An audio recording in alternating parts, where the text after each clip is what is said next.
Good day, good afternoon, good morning, good afternoon where I'm at, and good morning where Peter is. My name is Jürgen Steinmetz, joining you from eTurboNews and livestream.travel. I'm currently in Cologne, Germany. Behind me, you see the famous Cologne Cathedral. And the cathedral is busy because it's Christmas in Germany. Today is actually the second Christmas day. There are two Christmas holidays every year. And today is the second Christmas holiday. It's kind of you can see it cloudy, dark, miserable, kind of a miserable day. It's really quite cold today compared to yesterday. We have -2 degrees, I believe, Celsius, so it's freezing. And I don't know how things are in College Station, Texas, but I like your blue breaking news screen behind it. Doesn't look as cold, so. Yeah, so things here are great in Texas. It's of course still early in the morning. It's just 8:19, but we're expecting a very beautiful day. Yesterday was in the upper 70s. That'll be around 25, 26 degrees Celsius. Today it should be around the same. Blue skies, just a few clouds in the sky. So it's really a beautiful day and a gentle wind. And I see on your television, which is next to you, that's showing pictures of all sorts of people skiing. So I guess we not only see the cathedral in Cologne, but we're also getting to watch your television program at the same time. Well, this is actually a great hotel. I've stayed here.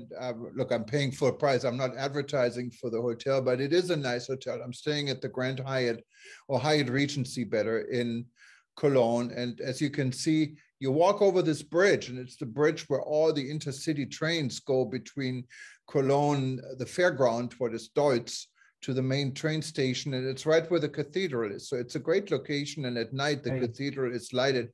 You see it from your bed. It's wonderful. A good place to stay. And I have to say, the hotel seems to be quite busy. I see Americans here. I see a lot of people from Holland, from Poland, from Austria, from all over Europe.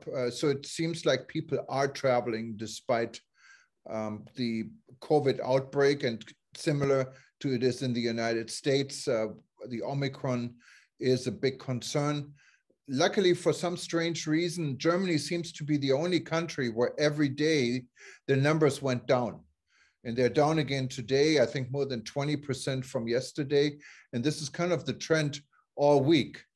So Germany has not been hit like many other countries, like the United States, like Holland, what is just 50 miles away. We're close to the Dutch border, but it seems to be under control, but everyone is bracing for it to come. So I don't think you can stop it. You can probably delay it, and everyone knows this. And so far, so good. Even though Omicron is a major concern, it hasn't really hit here. But it did hit here. If you look at flights, Lufthansa canceled numerous international and intercontinental flights, including to Houston, Washington, and Boston the last few days, still operating to New York, Los Angeles, San Francisco, because they don't have enough pilots. And many of the pilots are sick with COVID. What is, I think, even a bigger situation in the United States, where United Airlines, Delta, and many other airlines are not only canceling intercontinental flights to Europe, but they're also canceling domestic flights. What, of course, on a Christmas holiday is a major, it's major trouble. Yes. Yeah, it's been a real problem here in the United States. I see, watching your television there, that Santa Claus is still there, and you have it's a movie, I think, playing. Yeah, you have a movie or whatever it is. But yes, in the United States, we had a number of flights canceled. It really made problems for people, especially as thousands, I believe 2,000 flights were canceled in the United States on Christmas Eve. And that meant that all sorts of travel nightmares took place. Of course, in the northern part of the United States, it's cold. And to top that off, people don't want to be stuck in a terminal, because if you're afraid of the Omicron variant, which is so contagious, the last thing you want to do is be stuck in an airport. So you have really a triple whammy there. Yesterday, again, it continued to have flights canceled. And we're told today there will be quite a number of flights canceled. So what that is doing is creating really not only an issue as far as medicine goes, but a perception problem. Once again, the more difficult travel becomes, the less people want to do it. And I know here where the Omicron variant is very widespread, a number of my Christian friends had to cancel their Christmas activities. Families couldn't get together. And then we have some other real problems in the United States, one of which is that for whatever reason, the government forgot to order testing kits. So there are no testing kits. My son yesterday had to go to get a test because of a travel. And normally it takes like 5 minutes to go to a walk-in testing center. It took over 2 hours. A lot of people had to wait 7 hours in order to get a test. And that makes, again, travel incredibly difficult. The other part of it is that people don't know what new rules will come. So even if you do travel, what happens if the rules change on your way home? So for example, when you come back to the United States, if all of a sudden Austrian Airlines announces flights are canceled, you're now having a new issue, and you're lucky you're just one person traveling. But if you're a family of 4 or 5 with little children, which takes place over Christmas, you have children crying, parents upset, and you don't know where you're going. So that makes it, really challenging, to say the least. We did see an uptake in the United States of people traveling by car. So many people are trying to avoid the airlines and trying to stay within 5 hours of home. So that's a real issue that's taking place. And again, I think the important thing with the tourism industry is that we've got to create systems that allow people, when these emergencies take place, not to say you're on your own. So maybe terminals need to have special places for people to eat. They need to put out beds. I don't know what they need to do, but they need to create new systems so that people do not feel abandoned if the situation changes. And Peter, I have to say, the situation seems to be quite a bit more organized, specifically in Germany. I flew on Thursday on a completely booked flight on Lufthansa from San Francisco to Munich. And in Munich at the airport, it's a wonderful airport. You have everything you need. There are testing sites, several testing sites. You get tests done anytime you want, 24 hours a day. It's free if you have a German passport. It costs like 15 euro if you don't have a German passport.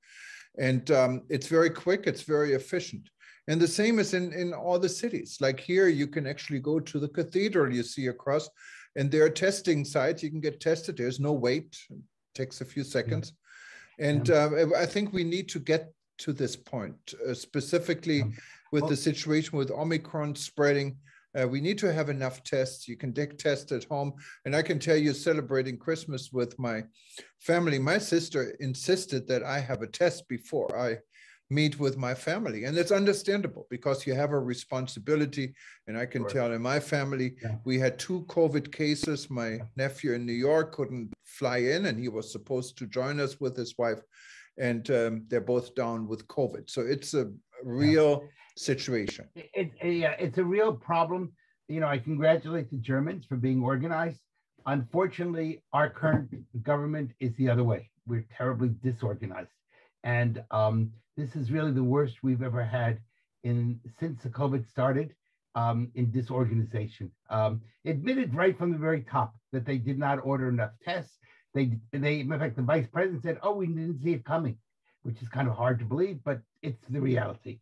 So that again hurts the tourism industry, because when people are afraid, or you're stuck waiting 6 or 7 hours to get a test, you don't want to travel, especially if you're traveling with little children. So and Christmas is a time when families travel together. So that is really a major issue. On top of that, there are other issues going on around the world. Unfortunately, the scourge of terrorism, which is normally should not be a tourism issue, but it is, because very often terrorists attack tourism sites. We saw yesterday 6 people were killed when some terrorists went into the Congo into a restaurant and threw bombs into the restaurant. Now, I understand there's not a lot of tourism in the Democratic Republic of the Congo, which also has Ebola and other issues. So probably not the best place to visit at the moment.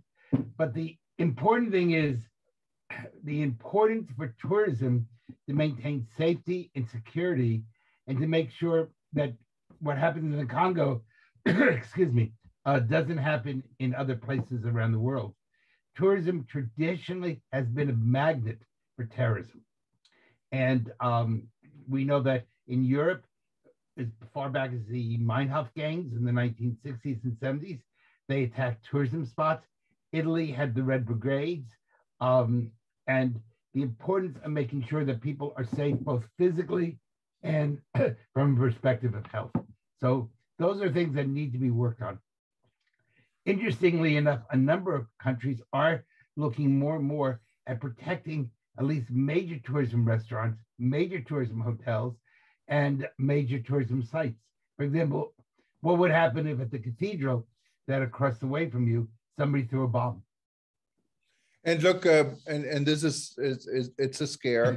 I can tell you what the scare here is. There is a law in effect. I think it's just the first day it's in effect today, that in the cities of, and this is for the state of North Rhine-Westphalia where I'm at, in the city of Cologne and Düsseldorf, these are the two major cities, you're not allowed to carry pocket knives to the cathedral area or to the downtown area because they had so many stabbings. People get killed going to the bars. There are confrontations. Like in the United States, we have the gun problems. Here to have guns is a real, it's very difficult to get guns. So, but they're knives.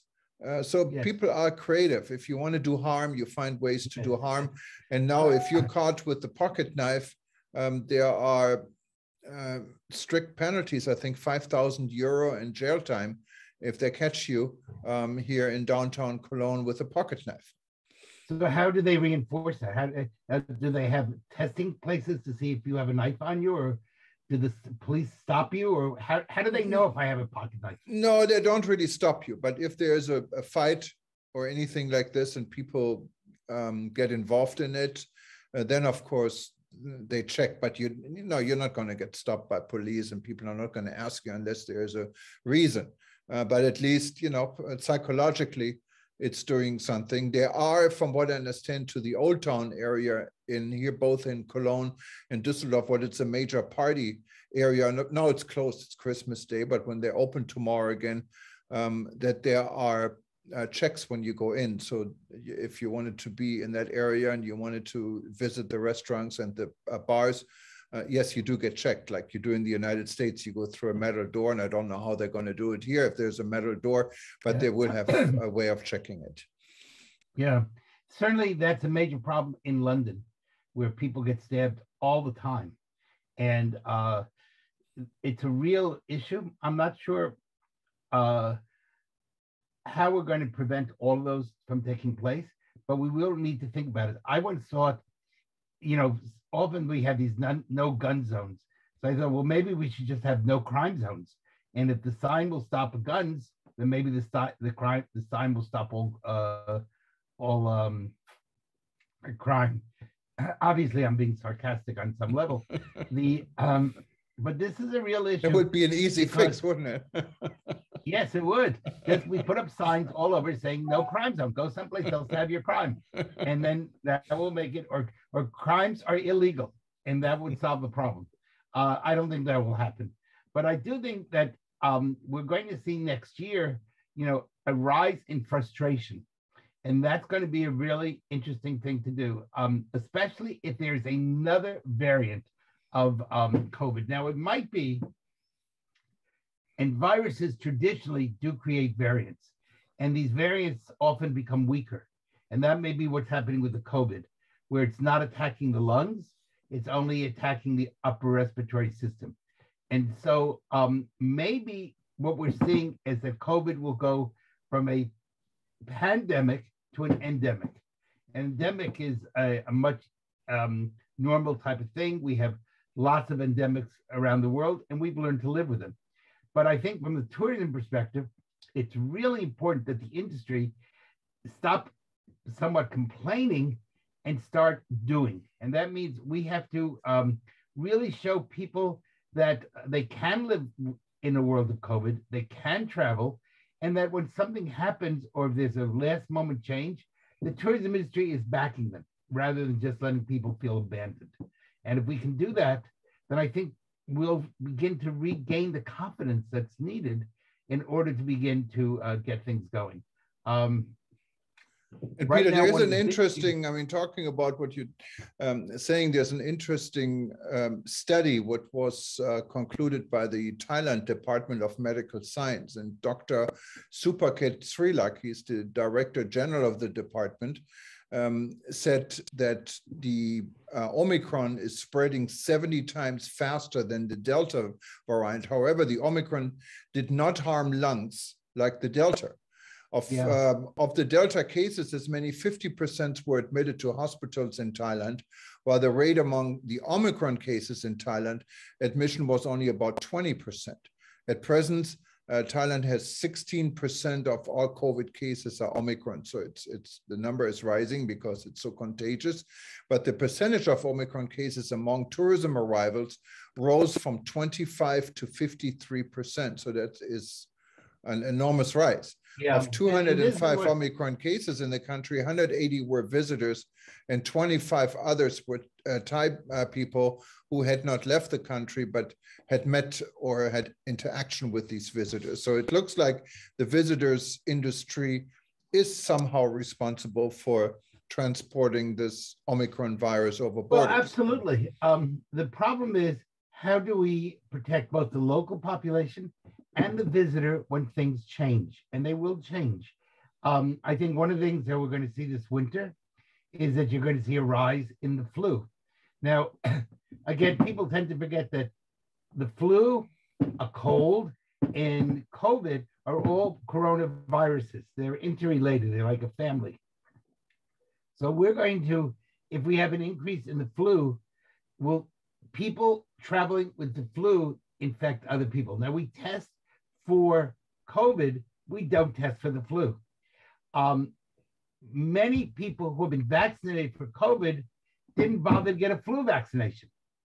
And so in many parts of the world, the flu vaccination, and hopefully you've gotten your flu vaccine, is maybe only 17% of the population, 18, 17%. Well, you know what? That means that we may have a major flu outbreak, and the flu is just as contagious as COVID. And by the way, kills lots of people. So we need to really be thinking about this. It's not just a question of COVID. It's a question of travel and health and making sure that we don't spread disease from one place to the other. And you know what? If you die of COVID, or you die of a bad cold, or you die of the flu, or you die of diabetes, you're still dead. It really doesn't matter. So we got to make sure that, but I'm really worried about a flu outbreak around the world with so few people getting flu vaccinations. Yeah, no, and absolutely. I mean, flu vaccination, I think in the United States, it's very common. I got mine, and a lot of people I know got those, and it's also very common here in Europe. But there are other parts of the world where maybe flu is not such a big and known issue, and COVID is on the front line. So where maybe people don't really think about flu. People are hearing about COVID every day, and you're forced to get in many places a COVID vaccination, and that's good. I'm pro-vaccination, but I also want people to get a flu vaccination, because in the beginning of the illness, you don't know if it's COVID or if it is a flu. And on top of that, there are 3 or 4 types of COVID all taking place at the same time. So what happens is we don't necessarily know on the first stages of COVID, if it says you're positive, are you positive with the Omicron or with the Delta or with the classical COVID? And so that means treatment can't begin. But the problem is, if I'm traveling with the flu, I can take a COVID test, show that I'm negative, and still bring the flu to the entire plane, or to the entire, or get off the plane and get lots of other people sick. So those are real issues that we have to begin to think of. Maybe we need to have also a test in the winter. Are you just well before you get on a plane? Yeah, no, absolutely. In other news today, of course, is Archbishop Tutu in Cape Town died, what of course spreads like a shockwave, especially in South Africa.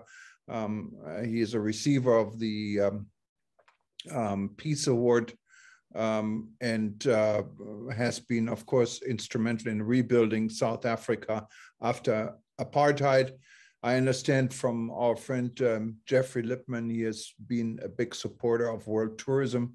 Jeffrey, when he was CEO of the World Travel and Tourism Council, actually met with the Archbishop on several occasions and discussed what tourism can do for a peace process and a healing process in South Africa. So our condolences to the people of South Africa and to all of Africa for this loss. He was 90 years old and he died in Cape Town. And as far as I know, he didn't die on COVID. Good. Well, and hopefully he died peacefully in his sleep. The Honorable Minister of Tourism for Jamaica, Edmund Bartlett, made a statement on the passing of Archbishop Tutu. The passing of the legendary Bishop Desmond Tutu is the closing of a most instructive and human freedom enabling era in human life. The work of Desmond Tutu, along with the freedom fighters of South Africa, made the statement of African liberation a strong and powerful one. But it also was a period when the world converged on Africa in a very positive way. And even little Jamaica played its part, not only in terms of the rhetoric at the UN, but also in terms of his songs and his music and his culture, and how that interaction of the diaspora reversed to enable Jamaica to participate in that freedom struggle, not with bullets or guns, but rather with words and songs and strong admonitions. But also the role that our own Edward Seaga played in driving the discussions to attack the Rand being the instrument and symbol of the greatest level of oppression in South Africa. Defeating the Rand enabled Desmond Tutu and the other leaders, Nelson Mandela and the great ones, to enable the final crumbling of the most painful and destructive period in Black history. So today we give thanks for the life of Desmond Tutu. And we say to all, there goes the example, there goes the legacy, there goes the standard by which our lives must be measured and judged. Let us do our part to preserve that great legacy by this great man. May his soul rest in peace and light eternal shine on him. Good. Well, and hopefully he died peacefully in his sleep. Unfortunately, everybody dies. We're on a one-way trip from the day you're born. I tell my medical students that everyone is born with a deadly illness, and they go, "What is it?" And I go, "Life." So no matter, nobody asks you if you want to be born, and nobody asks you if you want to die. The real issue is, what do we do in between? And you know, we're all on a personal trip through life. Let's make that voyage, which is what tourism is all about, as valuable and as beautiful as possible, as long as we're on the planet Earth. So I think that, you know, the Archbishop's death is a reminder to all of us that we need to make each day count. Absolutely. And this is a good way, I think, of ending our Christmas message here and Christmas broadcast. And we'll be back this week. I'll be still in Germany and Peter will still be in Texas. And we're going to see you again probably tomorrow or the day after tomorrow. In the meantime, please don't forget to read eTurboNews. We'll update you 24 hours a day, every day of the week. And if you wanted to watch this broadcast again, if you're watching it now on eTurboNews, I think we're going to come up the next hour again. Just go back to any page you want or to any article you see us. Otherwise, you find us on YouTube and our channel for YouTube. Just click on the link on eTurboNews and you can watch us anytime and also go back to other broadcasts you wanted to see again. But thank you, Peter, for being part of us this morning. I know it's Sunday morning in early Texas. Here, but, early there. I hope you'll have a good dinner if you're going out for dinner and bundle up. And I think you said you're going off to see some friends, so enjoy. I guess it'll be night very soon or probably is night in Germany. It's 3:40 here right now. Live in the afternoon, so we have a little bit time off night, but it gets dark early. Probably in an hour from now, it's already dark because we're further north in Texas and most parts in the United States. So it gets dark earlier, and also daylight in the summer is 11 in the evening. You still have daylight, so it's a different type of lightning. And then when it's dark and gray, anyway, you can see it's kind of raining and very cold, and you see the Rhine River behind me, and you see some of the boats are going between here and the other side of the river. But it's not really a pleasant day. It's not a day you really want to walk around and spend a lot of time outside. No, I like being in Ecuador last week when it was right on the equator, and the sun comes up at 6 a.m. and the sun sets at 6 p.m. every day, and the sun shines. So anyway, we send you a little bit of Texas sunshine to Germany, and bundle up. I'm going to go out walking, and I'll be in shorts and a t-shirt.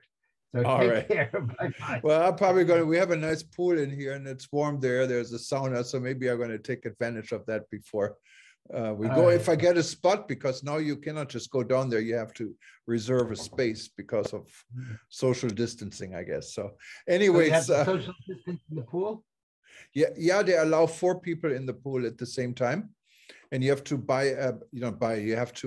reserve a time slot. So you call and then they say, okay, come on down in an hour or 2 hours or whenever it is. And so this is the way of, I guess, keeping people apart. Okay. Well, 2 of you can swim on top of the water and 2 of you can swim under. All right. Bye-bye. Have a good day. Enjoy your afternoon. Bye-bye. Okay. Thank you. Good night. Bye-bye.